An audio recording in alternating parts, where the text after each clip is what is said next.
శ్రీమాత్రే నమః.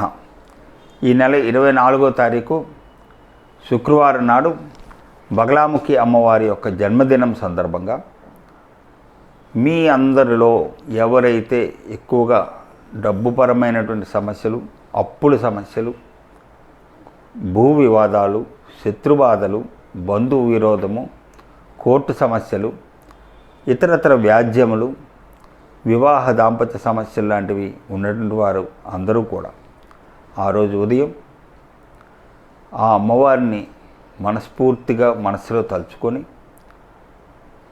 పసుపు రంగు పదార్థము అంటే లడ్డూ కానీ, పసుపుతో చేసినటువంటి గోధుమ నూక ప్రసాదము కానీ పసుపు రంగు వేసి, ఇలా ఏదైనా పసుపు వర్ణం కలిగినటువంటి ప్రసాదము, పసుపు వర్ణం కలిగినటువంటి పువ్వులు ఆ అమ్మవారి పటానికి కానీ, లేదా మీ పూజా మందిరం ఉండేటటువంటి దేవతల దగ్గర కానీ బగలాముఖి దేవి నమః అని తలుచుకోండి.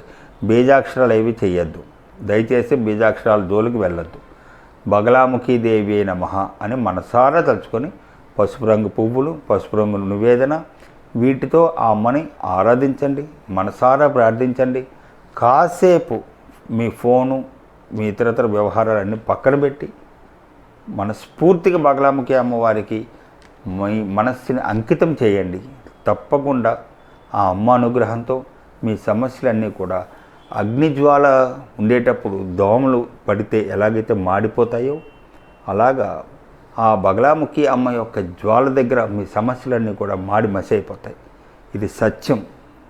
కాబట్టి తప్పకుండా అందరూ కూడా ఆ రోజు 24వ తారీఖు నాడు శుక్రవారం నాడు ఇవి ఆచరిస్తారని, ఆచరించి సత్ఫలితాలు పొందాలని మనసారా కోరుకుంటూ సెలవు తీసుకుంటున్నాను.